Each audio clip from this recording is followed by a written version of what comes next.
Welcome to another episode of Already Christianity. We're just going to jump in. So we were planning on talking about Islam and its effect on the United States and really in Europe and kind of the ideology and where it goes and what's happening here in the United States and break it down from there. But as you can imagine, we did an audible because of the horrific event that happened today and the tragic loss of Charlie Kirk. I say tragic. I mean, for me, I deal with loss for a living, unfortunately, and every life is a loss. I shouldn't say every, but you know what I mean. But life is a loss. I mean, I believe that everybody has the imago Dei in them, the image of God. I personally, this is my personal views. I supported much of what Charlie Kirk advocated for because he advocated for a biblical worldview. I saw him grow and mature in his faith as the years went on, and he was a very, very effective defender of a biblical worldview. It's kind of what we do here. And can you use the Bible and God's word to give an answer for all the questions and all the evidence we see in the world today? And that applies to everything: family, faith, friendship, politics, whatever. And so tragic. The video, of course, is I've seen a lot of those videos, unfortunately, because of what I do for a living. But everyone saw it now. Everyone saw it. It was a horrific video. I knew when I saw that video immediately. When I saw the close-up, I said, I texted it to a number of friends. I said, if he lives, it's a miracle of God. I mean, you could tell it hit an artery. It was the amount and the speed of which the blood exited his body was. It was just, you could just tell. If you're not right by an ER, you don't have any chance. So it was very unfortunate. It just shows you how fleeting life is and how sensitive it is and fragile it is. And so there's a lot of emotions. We need to break down Charlie Kirk, what he did, what he stood for, what does this mean in our country, politically, but also in the church. This is we have drifted, unfortunately, into a new era. Political opponents should not be targets, but they have been targets. And now political commentators are apparently targets. Where does it stop? Does it stop with religious commentators? Does it stop with, where does it end? And then what I don't want to see is a tit for tat, because then it never ends. You have to find this fine balance of being strong and be prepared to defend yourself, which is a biblical concept. You have a right not to be a victim legally, but also, I believe, biblically, but yet not to perpetrate this continuing cycle of hate. But there's a balance. People are angry, and it's righteous anger, and it's an appropriate emotion. Jesus appropriately showed anger. God uses anger to motivate people to do things. Now we would advocate to motivate to God the things that honor God, right? Motivate to make a change in a good way. But there's a lot to dissect here. We still don't have all the information. We don't know who's responsible. The older gentleman that was in custody for a short period of time was released, and they said, I don't know why he was released so soon. Doesn't just because he may not have been the shooter doesn't mean he wasn't involved somehow. And I'm not saying he was. I'm just saying they must have done some analysis, at least got his information. So they know who he is. But so a lot to break down. How does this apply to the church? What does this mean politically? Where does the church stand on this? What we're seeing in the news. Just some of the reports coming out since then. The people on one side of this political spectrum, of course, thinks it's disgusting. Some people on the other side still think it's disgusting, and I thought that was appropriate responses. Then you have some people celebrating this. Somebody that graduated with my brother, my older brother. And just and in my flesh, I want to say and do and react a certain way. It's just disgusting. I wouldn't want anyone for this to happen to. Obviously, if you have to, but the problem is the verbiage, and here's the word, the rhetoric. When you call someone Hitler and you call someone evil and you say they're a threat to this and they're a threat to that, how do you not justify in someone's demented mind doing something like this? So a lot to break down. I don't know where you guys want to go. We just needed to talk about it, and we'll talk about the other topic maybe next week. But tragic loss, and first of all, for his family. He's married. He's married and has 2 kids. So, his first duty before his advocacy and before anything else is as a husband and a daddy. And those children now have a new normal. Those children, and by God's grace, they can still grow up to be amazing kids, but they're going to be different kids. Everything's going to be different. And his wife, everything's different. And so with that being said, I don't know where you guys want to go. We've got a lot of thoughts. You know, Mo, you can George, whoever wants to start it. Pastor?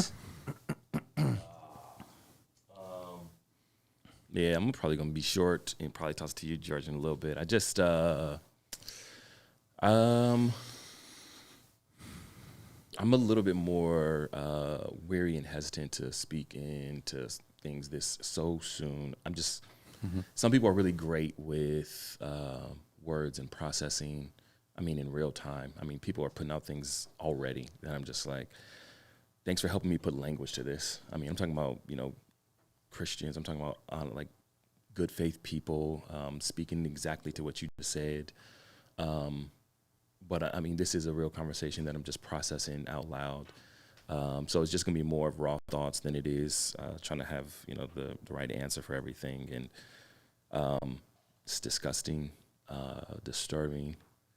Be honest with you, you know, Nico, you said it, and I'm honestly curious how you, it's the space that you sit in, and literally just after watching it once, I'm like, I shouldn't have did that. How did I? And not that you're desensitized or anything, but I mean, it's your world. You have to, by law, like legally look through cases and all sorts of things. And I just was like, I was shook up that I was like, this, it messed with my whole day. Right. And seeing that and seeing that life just lost and taken from them, it did something to me internally, and I'm still sitting with it. I'm still, these are moments that honestly I look to just other people that's gifted in this space to, when it comes to language. This is a great place to lean on when it comes to, you know, our text thread, talking with you guys, processing out loud, but heavy heart, lots of emotions. And it's a space to honor someone who is a brother in the faith. And there's so many different things, you know, if I were to have just a short reflection, you know, Charlie, I loved watching him. I've debated Charlie many times in my head to sharpen my own conversation and get real, you know, sharp, and to know more of my own worldview, and to be concise with talking with other people and engaging in culture, and agreed on all of the matters that mattered most, which is Jesus Christ is King. He's the one true God, and we need him for salvation. And so any other matters that we disagreed on, you know, here and there is all far secondary to what he did promote. And gonna miss his voice in this world, man. Yeah. I've been sending Nico more personal than political comments on this, because I didn't expect it to hit me and my family as personally it did. Nico will recall in 21, my family went to Turning Point USA for a conference there. Yeah. And this is in the aftermath of having gone through a tremendous amount of disappointment in the aftermath of Floyd, and really sort of the nation losing its mind in the aftermath of the death of George Floyd. And my kids were caught up in that storm, and they lost a tremendous number of people that they thought were friends, and the vitriol and the hatred that they received from alleged Christian friends on social media, people who blocked them and just, you know, digitally shunned them, and then wouldn't even talk to them or pick up their phone calls, because there was a political divide in the country, you may recall. And my kids they expected, I've always said, look, this is what you expect from the world. You just don't expect that kind of nuttiness comes from within the church. So true. So my kids were unable to process that in real time, you know, given they're teenagers, they're not really young adults yet, and they got angry and disappointed and that kind of thing. And they didn't find an oasis inside the church. And where did they find a place where they could talk about their ideas, which were decidedly biblically oriented and aligned with what the Bible teaches about how looking at people and not seeing the skin color, for instance, and loving them as precious creations of God. You couldn't even say that, because silence is violence, remember? Yeah. So my kids were just, they were sort of but for us, they were sort of adrift in this weird ideological time, and they found TPUSA, and it was a culture of like-mindedness around young people. And they went to a conservative youth conference in Miami, or I think it was either Tampa or Miami, and we flew there. We were there for a few days with them, and they got a chance to actually talk to Charlie. And this is important about Charlie. Charlie had thousands of people around him, but he would do this. He would park, and he would have a conversation. He just sat there and chatted and talked to them and engaged. And his wife, Erica, a dear, sweet, tender, genuine person who ended up praying for my youngest daughter, and Haven felt genuinely loved on. She was just remarkable that she felt that connection. And it wasn't celebrity stuff. It was like a genuine interest in what Haven was going through and thinking or whatever. But the point is, they found that like-mindedness there, and they had a connection around Christ. They were unabashedly Christian, and it was genuine and authentic and sincere. But it wasn't just genuine, authentic, and sincere on the right things and the correct things of life. And so that had a tremendous impact on my kids. And when this happened today, my oldest daughter called me, and she was inconsolable and felt like she lost a friend. Jeez. And she said, it was almost like, Dad, when there was no one around, I mean, Charlie, how could God let, my daughter's asking, how could God let this happen? Come on. It's real. Why Charlie? And she started rattling off the list of people that she thought would probably be better candidates for an early departure. And she says, why does God allow, I mean, Charlie's a daddy, Dad. It's real. He's got, and she sent a picture of little kids, and how, I don't know what to do with this. And she and I have talked about the problem of evil and loss, but Nico, it's not until it happens and it hits you, and you realize really, you're never really quite prepared. So that's been my experience today. It's been less political, more personal. Charlie really had that kind of reach.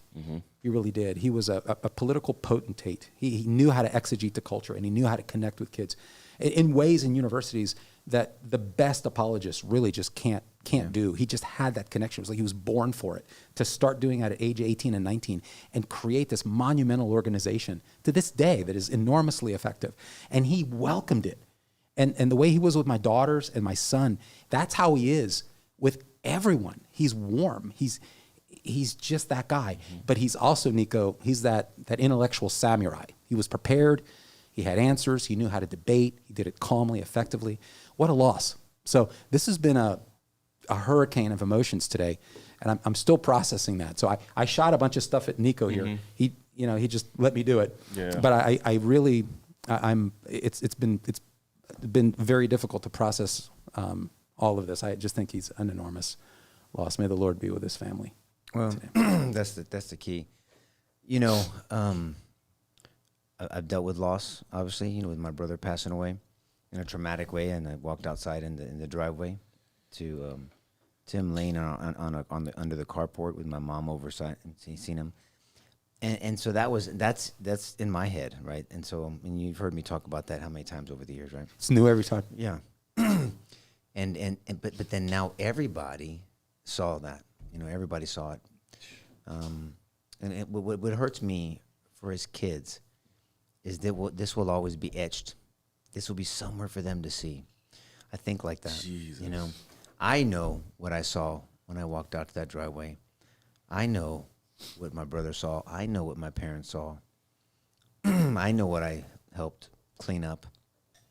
But the kids, I mean, they saw this, and the kids, when they get older, unfortunately, they may be tempted to watch it. It's everywhere now. I mean, it's everywhere now. To say that they can see the moment. I often think about, Bobby Kennedy or, John F. K. Jr. You can see Ken, his daddy, the ambassador hotel. Leave, leave. So there's that aspect of it. There's an aspect of righteous anger. There's an aspect of, God, what a loss. There's an aspect of, well, God's doing something. I mean, he wasn't taken by surprise.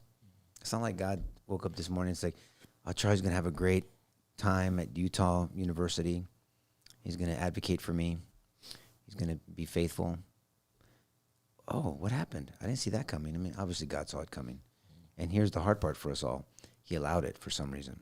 Now, we've talked about William Lane Craig and the problem with evil, if there is a problem with evil, and how God looks at it, and is there a logical reason? Is there a moral reason why? Can we logically believe that there's a moral reason why God could allow this evil to happen?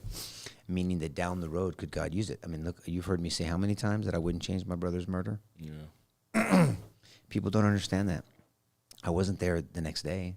Yeah. I wasn't there 1,000 days from there. I wasn't there 8 years from after my brother passed away. And he just, August 15th was his anniversary to leave this earth and to enter heaven.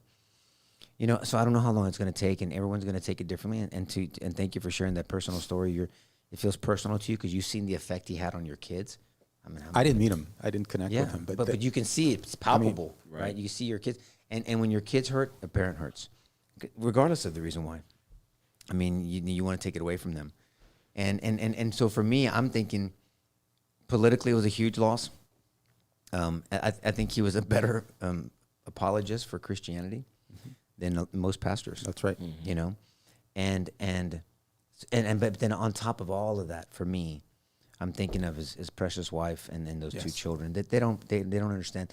The older one, of course, I've seen videos of her running up to her daddy and the joy. And I think to myself, you know, that's one thing that I always thought to myself is, Lord, you know, I want to raise my children.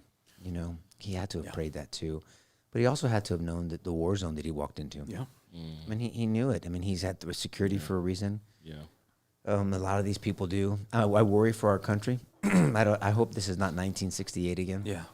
I really do. You know, I mean, is this the norm? I mean, where we have, you know, presidential assassination attempts. We have, you know, political pundits and speakers, and then these and what irritated me today, and I'm trying to be extra calm because I was irritated earlier. Yeah.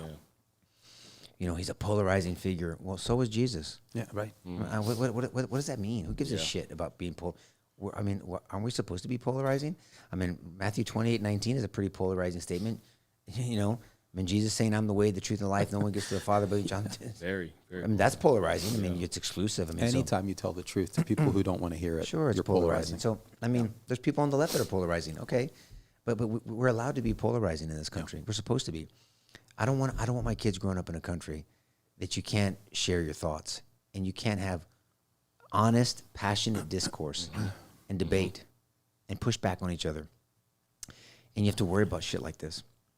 I don't want that for my country, and it's and for my children. And it's part of the reason why I was motivated to run for office. When on paper I wasn't supposed to run for office. You know, I've been arrested for selling drugs. I've been through this, been through that, whatever. And you're not supposed to run for office. All right, well, I mean, I felt prompted that I'm supposed to, so I'm going to.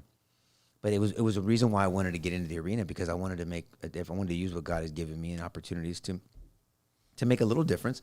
I mean, you know, Charlie goes, I'm an 18-year-old kid that has passion and some talent, and I can think, I can critically think, and I can debate. And okay, I don't know where this is going to go, but I'm going to be obedient with what I have, much as given. Yes. And so he was given a little. He was obedient with it. He was faithful with it, and it grew to where it was it. So for me, there's a lot of different disappointments, but in the end, I think I find my peace, just knowing that God is in charge, and we'll look back at this. I mean, would Martin Luther King's movement have gotten to over the hill, over the mountaintop, if he hadn't passed away? I mean, God knew he was going to pass away. God knew that RFK was going to pass away, and John F. K. I mean, that family, gosh, what a hit! I mean, so we live in a flawed and broken world. You know, and I pray for those kids. I prayed for his wife. I prayed for him to recover, but after seeing that video, I said, Lord, unless you have a miracle that you plan to do, I knew he, just the way he slumped over and the way the blood exited his body, I knew he was passed. Yeah, I knew he was passed. It sounded through a comment up before. Oh, he did? I didn't see it. Where's it at? Do we want to? Okay, in a bit. Oh, no okay. worries. You know, one of the things that crossed my mind that just sitting with and processing with, and it's very fascinating to see his reach, which was already evident, you know, but there's something about when, you know, you lose someone that you begin to see just how far of an impact and reach that a person has. And one of the things that I'm seeing is the different spheres in which he had a footprint, you know, in culture, in the church world, in a very fascinating way, just from my brief, just looking through just social media, different things like that, and my own algorithm. It's you talk about silver lining, you know, you don't want to jump too quick to silver lining stuff, but one of the things that has warmed my heart is the amount of unity across lots of Christian lines, denominational lines, different segments within the Christian faith of unity, of heartfelt, just posture, pastoral postures. That I'm just seeing from different camps that I'm like, man, there's something that is beautiful about what is I think people are leaning into saying when it comes to out of all the things. And that's where I kind of even just processed in the beginning, no matter what a person's belief or, how it should get done or should government do it this way or that way, there's all sorts of things. He, goes on, Jubilee and amazing conversations with, 25 into the ring, right, with, different people with different beliefs. But to see a lot of unity and a lot of people hands in the middle to say, this is horrible. And from, again, the Christian faith, and I'm sure there's going to be the outliers. We can give them airtime some other day. But sometimes in these moments, the most disheartening thing is when you see people within the Christian faith jump on the cultural bandwagon of saying stupid, hideous stuff. But just so far from my algorithm, I've just been blessed by how many people have just really leaned in to honoring him, talking about him as a family man. And again, the amount of reposts that I'm seeing from people of going back to his tweets, Jesus Christ is Lord and Savior. Yeah, but and I wasn't intending to go here. We're just gonna go where it goes. Mm-hmm. But you can't help but acknowledge that this level of violence is only coming from one group of people. You can't help but think that if it was the other way around, if someone that didn't have a biblical worldview that was assassinated, what would be happening? Mm-hmm. But people of Christian moral values, conservative, dare I say that word, but there's no one burning down crap. I mean, there was a prayer request for Charlie Kirk on the House floor, and there was tremendous pushback. It sparked. I don't know if you read that. It was just sent to me, and I was reading. I wasn't trying not to look at you when you were talking. I didn't know if you were going to touch on that, but you could literally fill a show. I know, I'm not saying I want to go down all that path. We have to talk about it. We have to talk about. Well, he talked about it. He died talking about it. It's important to just reflect on that. That's the topic of what he was addressing. But the fact that the House, that there'd be a backlash on the House floor because someone said, let's have a prayer request. Yes. For Charlie Kirk and his family. Yeah. And there's Democrats pushing back. And if there was Republicans pushing back, I'd criticize them too. Of course. I mean, again, we're too quick to label each other. And I always talk about, let's have a discussion of ideas. Mm-hmm.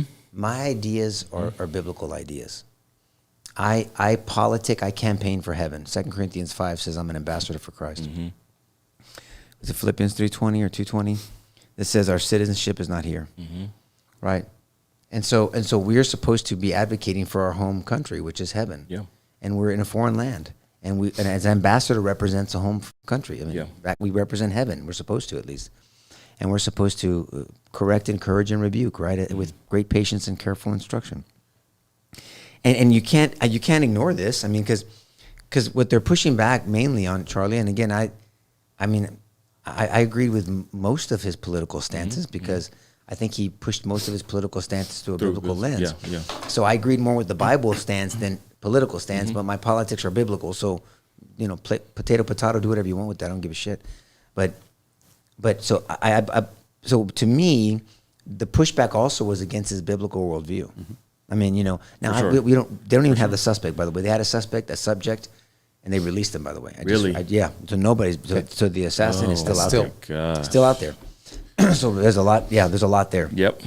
So it's just But to your point, the unfortunate thing is disgusting, is what I'm saying. For sure. And the unfortunate thing is how much for myself and other people, but as a person who works within the church, how close it hits to home because there's not too much far off from what Charlie stood for that we stand for.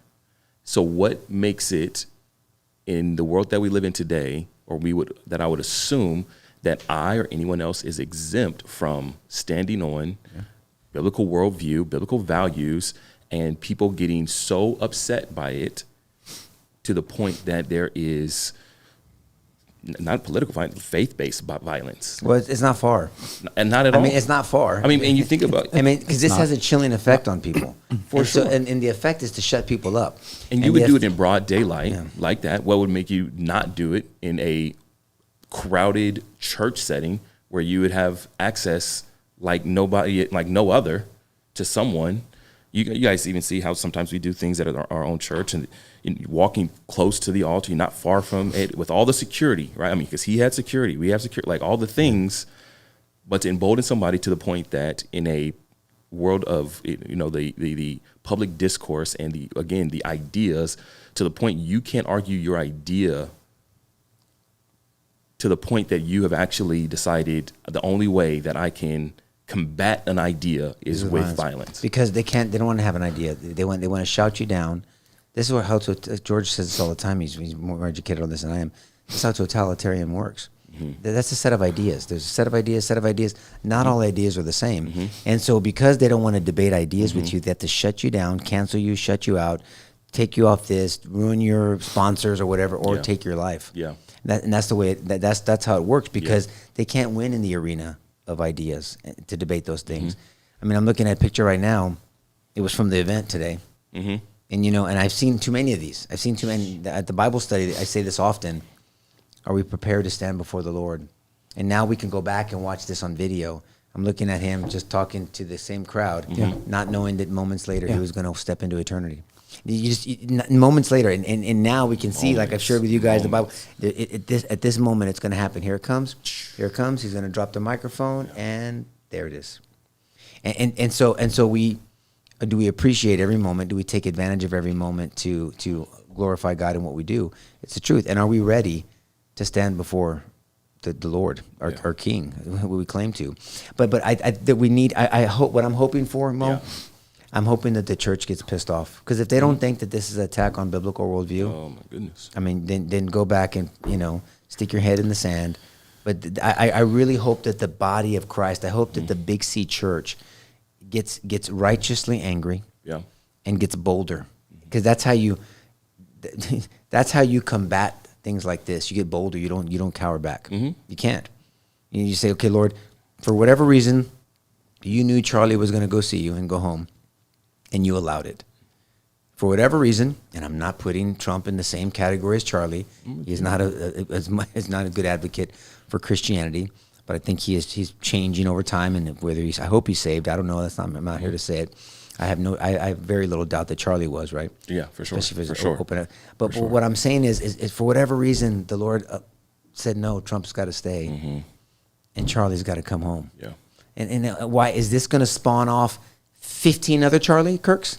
Right. 150 other Charlie Kirks? Who knows? You don't think it is? You don't think so? Oh, I think so. I think there's potential. I would agree. This was. I mean, look what happened after I Martin Luther agree. King was murdered. I agree. No, but they're not exactly him, but Right, the but movement made it over the top. Yeah, man. This is what he was talking about when he was killed. He was talking about violence, and he was being very pointed in it. And he says that the violence is coming from one side. And he was, again, it's not about categorizing people. I categorize ideas. And then those ideas invariably go back to certain sources, and then those sources either have points of commonality or not. And when they have points of commonality, then you got to think, okay, now you have a series of ideas that hold to certain claims, and they seem to congregate in a particular tribe or a particular. I mean, that's a useful analysis, because then it gets the culture. What's the culture in that tribe, right? What kind of culture exists there? And so he died today talking about that concern and identifying where the violence is coming from. Speaker Mike Johnson said this today, and I'm going to lovingly disagree with him. He says, political violence has become all too common in American society. That's true. And this is not who we are. That's not true. That is unfortunately who we are. That is the problem. It's become so commonplace. There is a rot in the soul of the country. You think it's who we are? I do. And I think that's unfortunate. And so did Charlie. He said, he just posted not long ago that he said assassination culture is dominant in our society. He said that today? He didn't say that today. He said that recently, literally within the last 30 to 60 days. He said assassination culture is part of our society. And then he was talking about... like encompassing like canceling culture with that? Or is like, I mean, from a physical violent... I'm not... Right. I'm just processing out loud. I'm just like, man, I hate to give credence to... or that much credence, I should say. Don't get me wrong. It is there. It is to those who are going as far as becoming violent and to say this is who we are as America. But there's different levels of violence. Not everything ends up with a gunshot. Sure. But if you break down all the physical assaults... Well, I'm simply saying, I'm obviously, again, this is doing a statistical, one's a statistical conversation, and then the other one is, what comes from that what conclusion comes from that statistical analysis. And so the stats, the majority of the stats show a movement, an inertia in this direction. That was his concern. He's been talking about it more and more and more. In fact, that was the topic today, which is left-wing ideology and the violence coming from left-wing ideology. And so I think he was asked, and I want to go back and catch the entire clip, but I'm still trying to find it, where he was answering a question or addressing an issue about the total number of murders that were coming from trans shooters, which is a thing. It's actually it is a problem because trans shooters are disproportionately represented in that violent stream. And so in the middle of that, he gets shot. So I want to go back to what he said. He said assassination culture is spreading on the left. And what he was doing, and I want to go back to where he was getting this, and I remember seeing it, but we talked about it on Sidebar briefly because we've been talking about where violence seems to be increasingly aggregated on one side of the political ideology in American culture, and this was a Network Contagion Research Institute poll, and he said, look, 48% of left wingers, people on the left side of the political spectrum, say that it would be somewhat justified to assassinate Elon Musk. 55% said that it would be okay to kill Donald Trump. So there is no comparable analog. It just doesn't exist on the conservative side. And so that isn't to say there aren't crazy people who call themselves... Obviously, I shouldn't have to say that, but in case somebody's listening, of course, we're talking about an inertia, a movement, a momentum. And American culture seems to be decidedly moving in that direction. And it's appropriate, Nico, to step back and say, okay, where are our political leaders on this? And if you go back to the age of Trump, where Trump started in 2015 and 16, you can clearly see an inflection point in the overt violence and the calling for violence against political leaders, namely Trump. I remember, everybody who's listening, I'm sure remembers the not-so-funny Kathy Griffin, a not-so-funny comedian, when she had that bloody severed head of Trump during the first campaign season. Everybody remembers Madonna. This is, I'm going back to the beginning. Madonna, right, at a demonstration in the Capitol saying that she wanted to go and blow up the White House. I'm sure everybody remembers the multiple insane comments by Robert De Niro saying he wanted to punch Trump in the face. And then from there we go to Speaker of the House Nancy Pelosi and Maxine Waters, a representative from California, and former vice presidential candidate Kamala Harris, also from California. And then the Senate Majority Leader at the time, Chuck Schumer, on the steps of the Supreme Court, saying that, warning Gorsuch and warning Kavanaugh that they had reaped the whirlwind and they better watch out. And everybody knows what happened with the assassination on Kavanaugh. All of this, brother, is coalesced around a group that stands on on certain views of reality. And those views of reality, when they don't get what they want, when they can't censor, violence is the next step. And then what happens after violence? Well, absolute chaos. And so you just got to step back. You got to analyze the ideas. And if it happens to come from Republicans, then we go after Republicans. If it happens to come from indies, we go after indies. If it happens to come from Democrats, but we got to get back to what are the ideas that these people are pushing. And then I think it's a separate conversation to talk about why. I know. I guess in a time like this, and I'm assuming that whoever the person that you quoted is calling us to our ideals versus to say this is who we are, summed up from like the worst of us. I don't know. I just think that there's some sort of attempt that he's making to say calling us higher as a nation and all things. Not to say we don't have crazy things, stupid things, and of course all the data, things coming from one particular direction. But I don't know. I just to say that's who we are. Yeah, I don't know if I'm there. I'm not there yet. I think it's who we are becoming. Let's put it that way. We could. The country. I'll defer on The ethos. I mean, I mean, this can't be normal. Look, I mean, look. What I would love to see. There's a left-wing media outlet called Occupy Democrats. I've seen the stuff over the years. And this is their post. This is their Instagram post. Charlie Kirk spent his entire life disparaging immigrants. Not sure what that means. He's disrespecting women and blaming black folks. So it's your fault, Mo. Only to get shot in one of the whitest places on earth. So what I would love to see, a bunch of Democrats just repudiate that statement. For sure. You know, because we'll get back to fighting over politics. For sure. But we got to have some rules of engagement. Like, no one gets shot for your opinion. Yeah. We quit calling each other. Well, I'm not saying the right does it as much. We don't call people Nazis, because how do you not justify taking out a Nazi? If you really understood what the Nazis did, how do you not justify? You're doing a good thing in your jacked up mind. If you really believe that somebody is a threat to your democracy and to the survival of this country, and then how do you not? And then you muster up these emotions from either very mentally ill, over medicated, whatever you want to say, people, and then they do crazy shit like this. I mean, how do you not? How do you not expect this to happen? And here's my thing. And I Comments? Go ahead.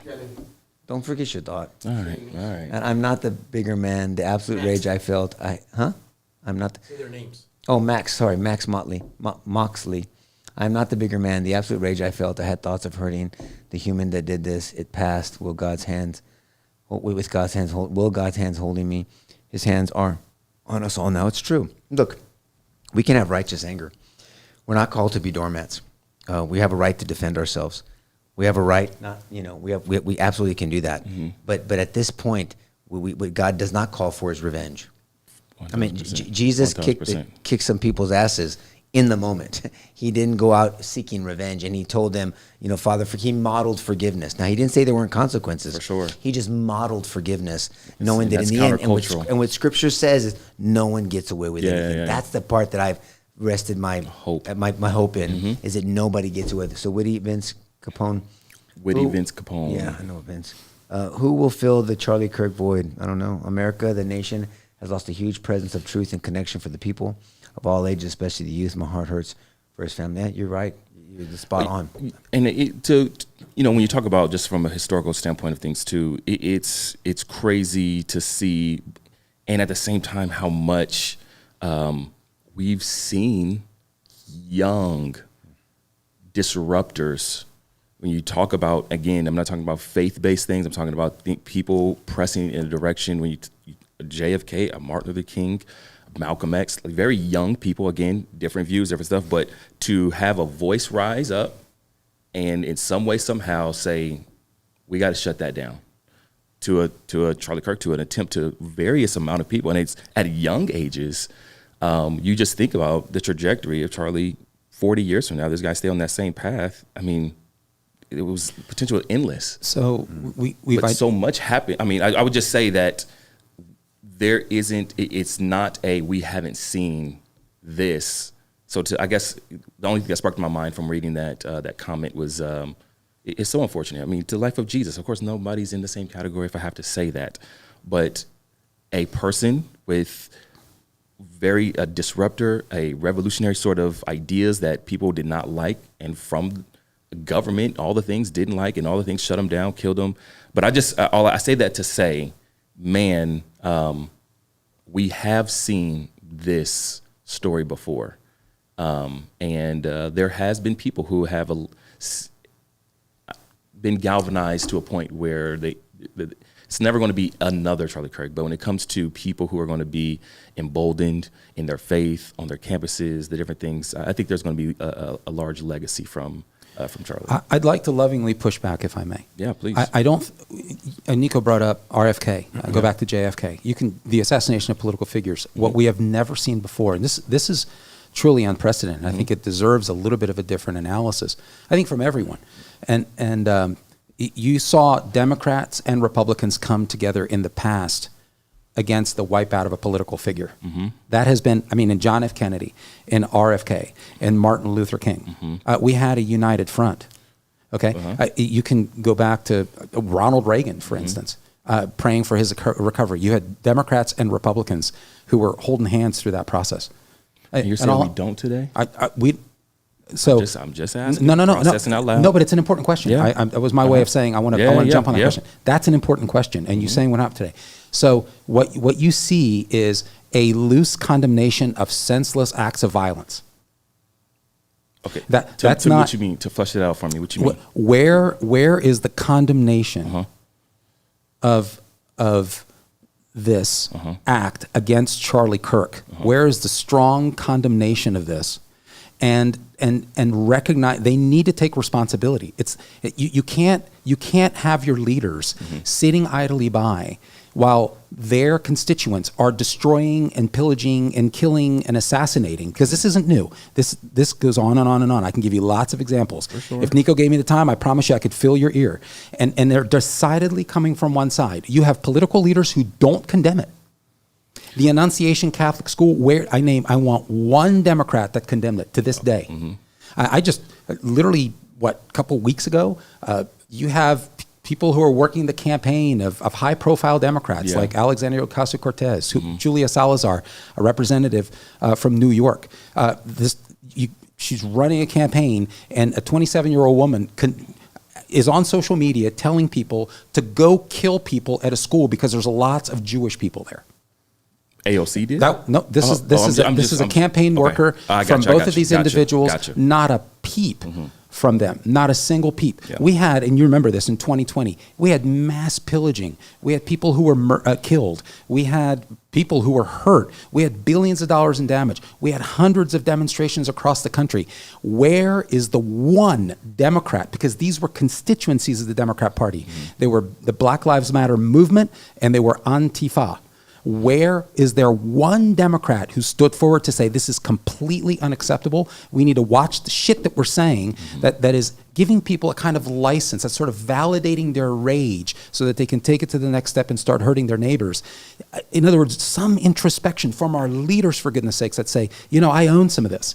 Not a single one. I challenge anyone to find one example. The Annunciation Catholic School just came to mind because that recently happened. You had a deranged, this is a constituent. You had a deranged male who thought he was a female, wiped out innocent children, and wounded a bunch of others. And on the rifle, it said, kill Trump, and it said 6 million wasn't enough, which is a nod to the Holocaust. Where is the one Democrat person who came out and said, we need to own some of that because that's rhetoric that we're pushing? This is my point. When I say this is, and I like the way Nico said it because it's probably more appropriate, this is who we're becoming as a nation, because this is unprecedented, where you literally start seeing a divide where a significant portion of America is saying, it's okay. It's okay to murder and kill and pillage to get what you want. And another. That's far though. Okay. It's okay to kill and pillage.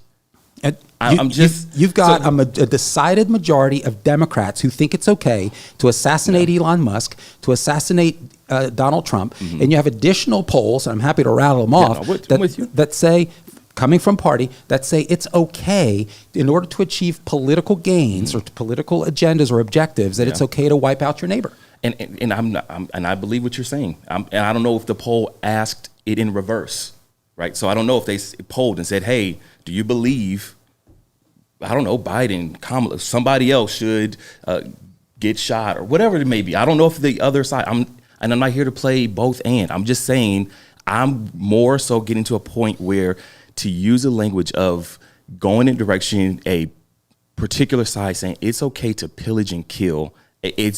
That's just I'm not hard. saying everyone in that. I know you're not saying everyone. I'm saying the majority of individuals who are polled. I'm listening. But here's the thing, and so even to that point, and I'm not going to, I'm just simply saying there's a new precedent here, and it's heartbreaking that there's a new precedent in the country where we don't have truly both sides coming together and unequivocally owning what's going on and say, hey, we got to accept responsibility for this shit. How in the world have I contributed? Have I contributed? This is completely unacceptable. When Hakeem Jeffries is out there saying he's going to take this fight to the streets, when Kwasi Nfume, a Democrat representative, says he's going to take this fight to the streets, when J.P. Pritzker says the same thing. Wait, I mean, you think that's like negative? Like, I don't, like, if I'm fighting against your idea and I'm saying I'm taking this to the streets, is that like because I'm really trying to process out loud, so please hear me, guys. Well, that's a great question, so I'll throw it back at you if I may.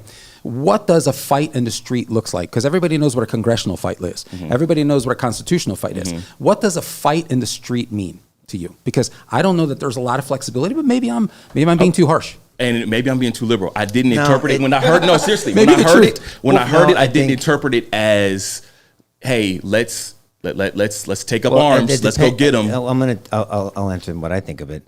A fight to the street when I was growing up meant you fight in the street. When I got into politics, a fight in the street could mean like your ground game. Going door to door, doing block walking, doing all that stuff. So it could mean that. I'm just saying it could mean that. Everyday life. Well, just you take it to the streets. You're Democrats are good for protesting. That's why I just feel like I'm let's just go saying march. that's language that's been in the political circles for some time. And please forgive me. What I was trying to do is to connect the thread. I'm not a big. Anybody who does a univariate analysis is engaging in bullshit. What I'm saying is I'm trying to pick multiple strands to try to do a fair assessment. And when you have a population saying it's okay to commit violence to achieve a political gain against your opponent, and then those same people say that we're going to take the fight to the streets, it's hard not to make those connections. But granted, I mean, perhaps I'm just giving you my objective answer. Yeah. But also, I think George's point, what he was saying, Mo, is there's a couple of ways to support something. You can support it overtly, and you can support it in your silence. Yeah. So if you're picking on Salo and you're doing something to Salo, and I don't do anything about it, then I've condoned it, enabled it, whether it's out of fear, whatever my now if I say go get him, can you believe he said that to you? But the result is this, and I said this before, and you guys have heard me say this: the intentional person is trying to screw you over. The weak person is not trying to screw you over, but they're so weak that they let the intentional person screw you over. Guess what? You still get screwed over. Now, what George is saying there's some people that say, you know what? Well, we're going to do this. We're going to take it to the street. Not telling you to do it, but I understand. I didn't say you to do it. I mean, so we can play semantics all day long. Totally. George is saying unless you have a full and it's there, I agree. Unless you have a full-throated saying, I reject this. To Gavin Newsom's credit, I mean, the post, I guess he posted something earlier. I mean, he's outright condemned it. I mean, he was on Charlie Kirk's show. Yeah, for sure. Huh? Obama too. Yeah, really. I mean, you have to, and so did Biden. I seen Kamala do something too. You have to. Yeah. You have to. Now, but the problem is they're not in control of their groups. True. And so how do we as the church respond? Yeah. I mean, so we're the church. We're the body of Christ. Yeah. Where I stand, and I'm not telling you to commit yourself somewhere, but where I stand, I think a biblical worldview today leads you to the platform of the Republican Party. I'm just telling you. I mean, and I'm not saying that because I want that to happen. Remember, I ran under the Democrat platform when I was in office back years ago. So I'm not speaking out of ignorance. I'm just saying I believe in the Bible. I believe in the life of Jesus Christ. I believe in this idea, this principle, this is what he holds sacred, this is what he loves, this is what he hates. Now, what platform supports that? At one point, I think you could make the case that either one did. Today, I'm just saying, biblically, not any other, biblically, you have to, my opinion. And so, but as the church, what do we do? Now, that's why I tell people, I don't consider myself anything other than a Christ follower. I'm a child of God because I've been adopted into his family because I said yes to him. Romans 10:9 says, I believe in my heart, profess with my mouth. I am justified, saved. Amen. And that's my first identifier. Now, where I am at politically, I politic for heaven.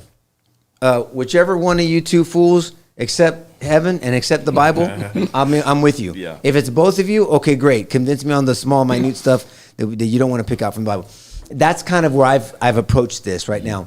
And so I'm saying, as the church, what I'm hoping to see is the church take on this attack as really an attack on biblical ideas. Because I think there's a part of it that is. Because when we just look at Occupy Democrats, what they said, all those things they said, I've never heard Charlie say any of those things.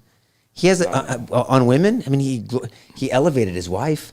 He has a daughter. Sure. I've never heard him say any misogynistic thing about women. I don't know what they were talking about. Yeah. And just because people give a conclusory statement doesn't mean that you can back it up with something called evidence. Right. And so I mean, so what I'm saying is, I hope the church doesn't stay silent and doesn't say this is political and we should just condemn all violence. Well, I mean, this is targeted violence. And recognizing when they've appeased and they've really collaborated in things getting to this point. I appreciate what you said about Gavin Newsom, but please remember this is the exact same guy 2 weeks ago who didn't appreciate the Republicans gerrymandering the way that he had gerrymandered for years, and apparently that wasn't acceptable. And he took to Instagram to say, well, we're walking down a damn different path now. We're going to fight fire with fire, and we're going to punch these sons of bitches in the mouth. That was him 2 weeks ago. So my point is, it might be appropriate to say, I think I've contributed to this culture, and maybe I shouldn't do that. All I'm saying is, whether it's Republicans or Democrats, it's the same standard. Yeah. You can't light the shit on fire and then say these senseless acts of violence. It means nothing. Yeah. And you're talking about hyping up the crowd. You're hyping up the crowd, and to me, saying you're going to punch someone in the mouth doesn't mean you're going to shoot them. That's to me. I understand what you're saying, George. In my world, I mean, I don't know. Maybe this is where you're struggling. For example, I understand that these conversations have to be had, right? I know there's going to be a place where we want to place blame on people, right? All right, this person did that. Gavin Newsom said this comments. And I totally understand that. But let me ask you this. Maybe this is your struggle. How should the church react right now while this is fresh in our conversations? Because I understand somebody could have said, okay, punch him in the mouth. But you don't think that the right has any blame on this in regards to sometimes, like, for example, Charlie, I love Charlie, met Charlie several times. I love what he does. But sometimes I've heard him speak aggressively and a little bit condescending. And that also sometimes is out of place, So now everybody's talking. Today But is that the standard, that you can't speak aggressively? Yeah. No, I'm not saying that. I'm telling you, there's a place for that. I totally get it. We can talk about blame and the political parties, what they mean. But right now, I think the church needs to step up and say, you know what, yes, there's room for reasoning and talking and blaming.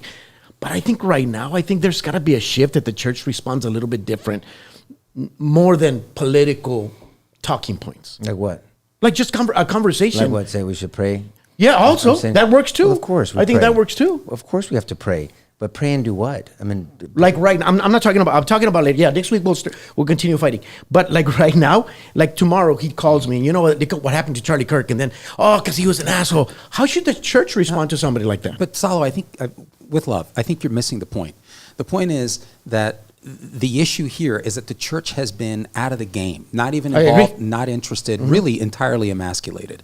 And so the problem here is, and I'm trying to see if I can phrase this in a way that won't be misconstrued, but the only you're not going to win. These individuals that are driving the violence, which regrettably and heartbreakingly are now becoming the majority. Mm-hmm.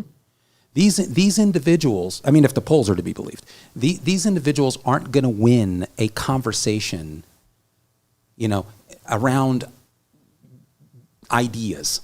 They're not interested in that. You don't deserve to have an idea. That's their starting position. You are subhuman. That is their view. You are fundamentally evil. You are Hitler. Remember how we said during the Trump campaign, if everybody's Hitler, nobody's Hitler? Mm-hmm. To them, anybody who disagrees is Hitler and should be destroyed. This is where we are. That group is growing by leaps and bounds. That was the concern that Charlie Kirk articulated, and he is absolutely right. Now, what is the solution? The solution is that people this is a political movement with enormous political power. It needs to be politically destroyed. Not personally. Wow. It needs to be politically destroyed. You're not going to play nice, and the church has to be part of that. What does that look playing like? Nice? The church has to be part of not playing nice? Okay. Well, the church doesn't mobilize. The church doesn't organize. But you said that the church has to be not playing nice? Yeah, brother. Again, I'm separating personal, and I've got a pastor here, so I'm about ready to get clipped. So it's personal and political. You can pray for somebody's salvation, that they would repent and come into a saved knowledge of Jesus Christ, and still make sure that they're politically neutered. Yeah. Okay, I don't want somebody who has devastating ideas for the culture to have political power. And fortunately, praise the Lord, we still have a constitutional system around which we can organize to prevent that. That's what I'm saying. And I'm trying to be very, very particular here at Mo. The church has not been effective in organizing. The church has not been effective in getting engaged in the fundraising game. We've been, for somewhere along the line, somebody thought it was holy and Christ-like to take themselves out of the game and say, we're just going to talk to ourselves about bullshit nobody cares about. And let's talk about a little bit more about tithing and so forth. Let's do that inside our four corners. But let's not get involved where decisions are being made about sex and gender and race and entirely false gospel and narrative around that. Let's not get involved in school boards, as we always bring up. Get involved at your local school board. Let's not get involved whenever there's a candidate that's running, looking at his platform and then openly talking about why that platform aligns with biblical ideas or does not. The church has to lead that process, not be a bystander, but has to lead. That's what I'm suggesting look at what we're dealing with. I mean, I just got this text, and I'm not going to listen to it now because I don't know. But so we'll verify this. But I mean, it's being sent out. The staff at TMZ can be heard cheering. Oh yeah, we saw that. You saw that? Yeah. Cheering about what? Did you hear it? Cheering when they announced that They Charlie cheered Kirk that died. they received the news that Charlie Kirk has died. So No, but let's park. Don't forget your thought. Let's park there for a second. nope. That's demonic. Amen. I mean, what else do you say about that? That you cheer? What do I always say? Be careful of the world you help create, because someday you may have to live in it. Yeah. So then, do we cheer when they die? Do we cheer when someone intentionally murders their side? Where does it end, is my point.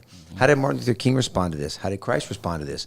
I mean, he was perfect. He kicked ass when he needed to kick ass. He allowed things to happen. He was quiet when he needed to be quiet. He tore up the Pharisees in Matthew 23 when it was appropriate to do that. He turned tables over in Holy Monday and then also the money changers. I mean, he was absolutely perfect in all that he did.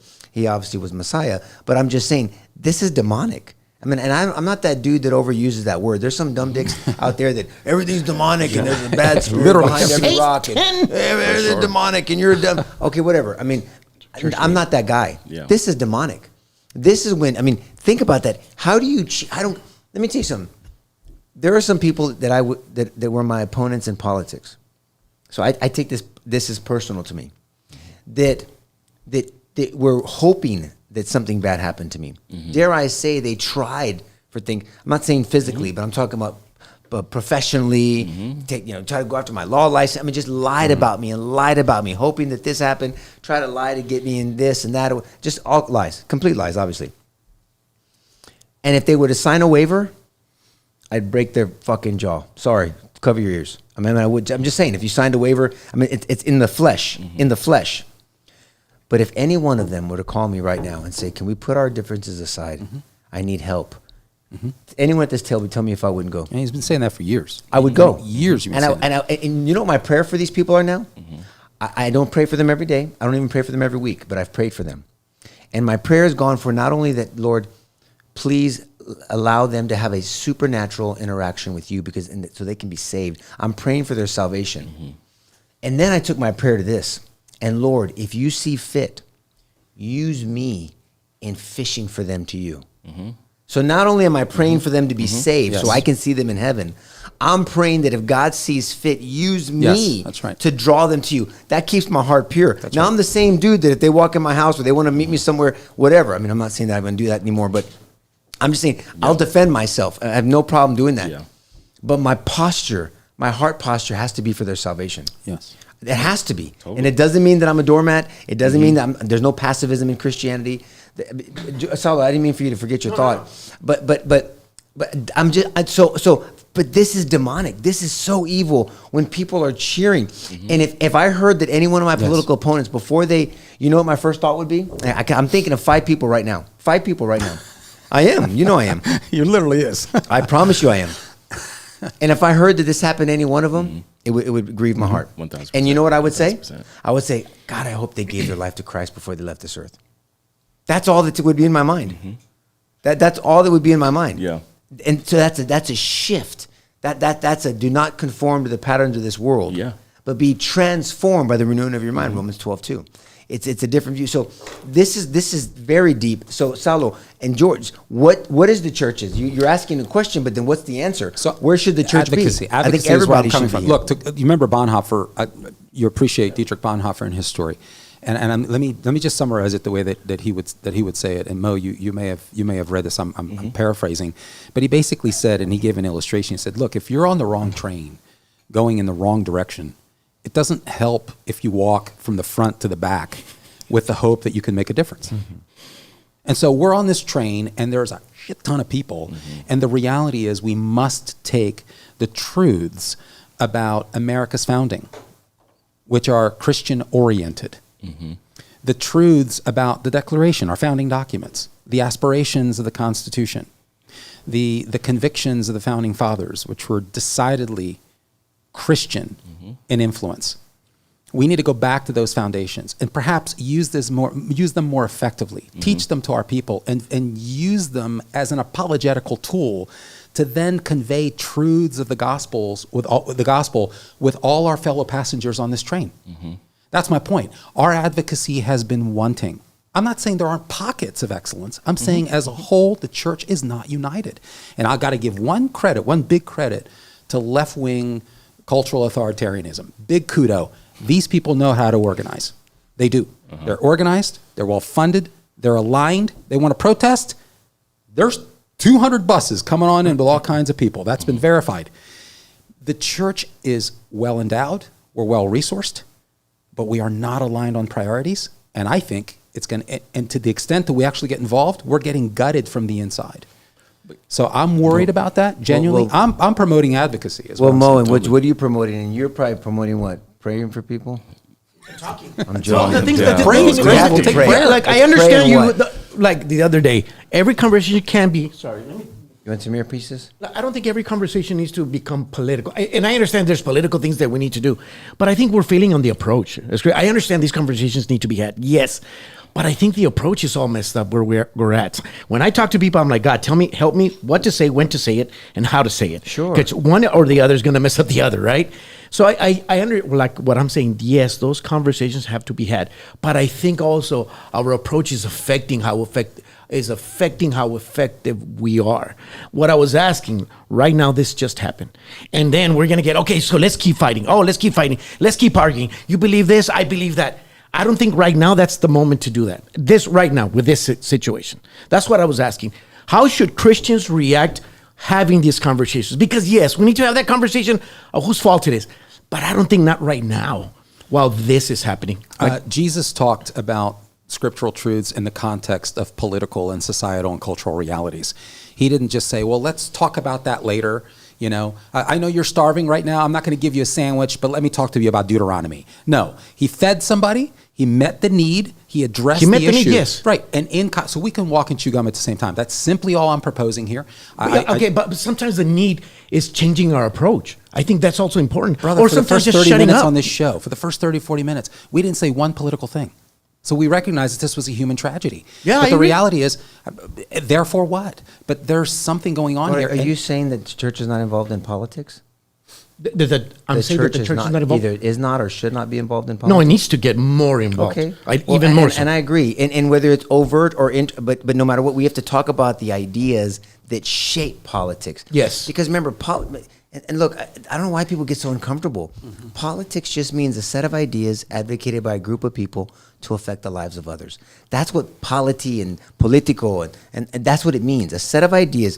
What does that sound like to you? Yeah. Matthew 28:19. Yeah. Go into all nations, making disciples of all men, teaching to obey. Set of ideas. Go. Advocate a group of people to affect the lives of others. Teaching them to obey. That means change your ways. That's a political statement. It's not a partisan statement. Because God, there was no Republicans, Democrats. You go to a different country and there's 14 political parties. You come here and there's 2 and 2.5. You go somewhere else, there's 5. Who gives a shit about political platforms? They're just a tool. It's just an avenue to spread ideas, to affect other people. That's the only reason why political parties are effective. But the church is should be its own political force. We're going to talk about this probably next week. Islam has a political force. Yeah. LGBT has a political force. Atheists have a political force. Hindus, Buddhists, whatever. Everybody has a political force because they're shaping the ideas that affect the lives of others. Christians are supposed to be doing that. That's all I'm saying. Yeah. I have zero. I don't even call myself a Republican. Yeah. I vote the Bible. Who supports the Bible? Can Christians be comfortable saying that? Yeah. That's all I'm saying. And this, because this is political, this is biblical. There's a lot going on here. Because you can't talk about Charlie Kirk without talking about his biblical worldview. Yeah. And his biblical worldview shaped his, dare I say the word, politic. Right. It did. Yeah. And all of us should be doing that. So when a pastor says, vote the Bible, Yeah. well, if nobody knows what the Bible says or means, well, then what the hell does that mean? That's all I'm saying. And so I know what you're saying. You're saying, let's pause and let's pray and but then what do we do? I agree. This is That's where what the I'm telling you. emotion Other is. days, So something's going to fill a void. When there's something, because I've been through this shit. And so when something tragic happens, there's a void. There's a spiritual, there's an emotional void. And if the church doesn't step in, something's going to fill that void. First episode, what did I say? Whatever the church avoids, the enemy invades. Yep. And that still holds true today. And so that's why I think that the church should step into this space and fill this void with God's word. I love that. And we're celebrating Charlie because he walked and chewed gum at the same time. Yeah. This is how, I think he was the best of us in that regard. I do. I don't know anyone who was as effective as he was. I mean, starting out at 18 and 19 years of age, I mean, I think every parent really who cares about this country and cares about the welfare of their children and really human flourishing in this country can look at Charlie and encourage their children to emulate what he did. So I think it's a celebration, and I want to say that he was the best of us in that regard. Let's put it that way. I think he walked and chewed gum at the same time. I have a question for Mo, and Dr. Erwin Lutzer, whom I love. Just phenomenal. He wrote a book called No Reason to Hide, Standing for Christ in a Collapsing Culture. And he said that we have to stand against the culture, Mo, but also above it because we stand for Christ. He said his gospel and his cross. And do you agree with that? Oh, 1,000%. 1,000%. Do we compartmentalize that? How do you do it? Because you're pretty good at this. I mean, I think it's just part of your disposition and your, well, and your mojo. You just carry. I think you carry that well. You're not imposing on people, but I know you to have strong convictions. For sure. You're not mealy-mouthed. I mean, when you believe what you believe and you know what you believe. Yeah. What can you put your spin on? Terrible way to say it, no, but can you explain perhaps what he might mean by that? Where we have to stand against the culture, but also above it, because at the end of the day, we stand for Jesus, his gospel, and his cross.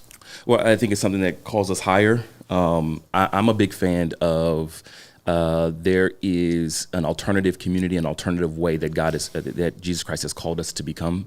And that's why, even for myself, while there's things and aspects to learn from other religions and the way that they organize or things like that, we know that there's one true God and all those things. But I don't want us to become a militant force like Islamic people. I don't think that's the way. I don't think us. We got to do more like that. We got to be that. I'm like coerce people. Where does that lead? Like look how far that goes. Pull that thread and see where it goes. Yeah. So I'm very careful of saying what we can learn from. Cool, but being mindful that Jesus calls us to a new community, a new way. That everything that we do should actually cause us to, in some way, be frustrated because it does call us to link arms with those who are, whether it's in the same faith and or who are pressing towards the same values, looking at people through a lens of humanizing them, all the things, dignity, worth. And when people go into spirals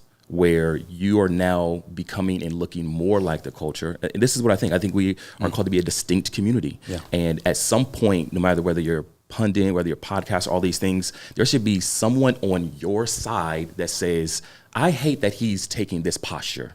I hate that she is talking about it this way. Yeah. Why? Because it is not the norm. It's against the flesh. When you stand up and you say, actually, we're going to pray for our enemies today, your people should actually look at you crazy because they looked at Jesus crazy, right? And I'm not calling us to something soft. I'm not calling us to something fickle, right?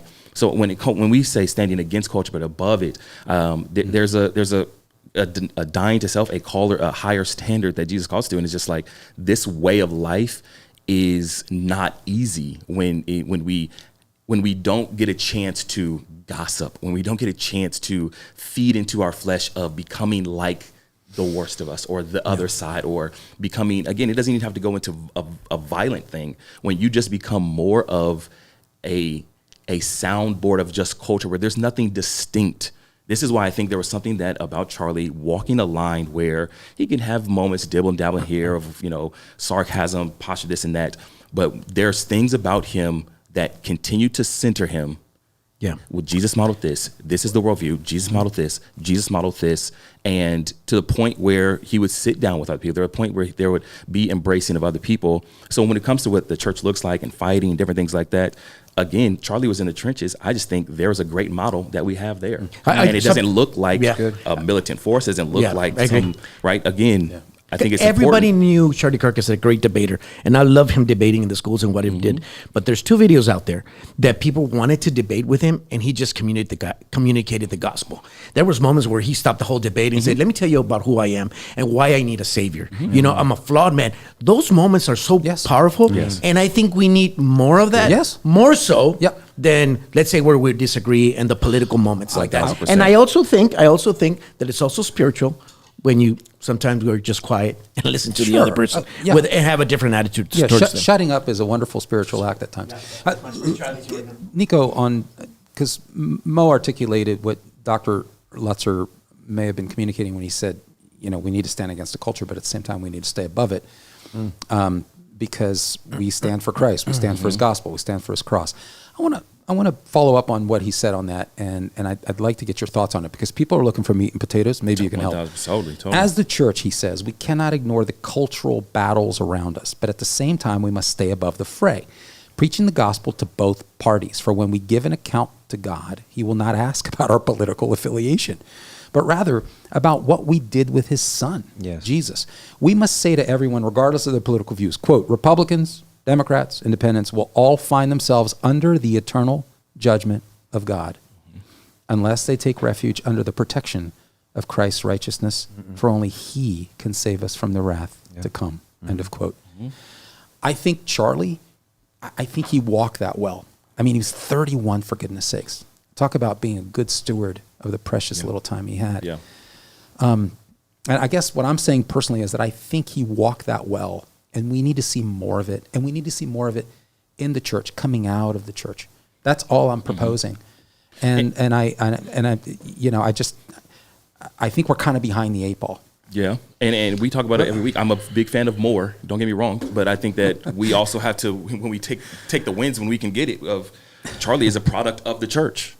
And so to recognize, Truly. Hey, this is someone that we have, and to have enough, even not knowing him well, not being up close to him, but in some ways having a lot of hope and faith that when he sat with the biggest leaders, there was, without a doubt in my mind, that there was a Jesus anchored conversation that he would have. He's very well when it comes to having conversations and being able to actually stand apart from. I won't even go biblical. I'll go just biological. I'll just go science.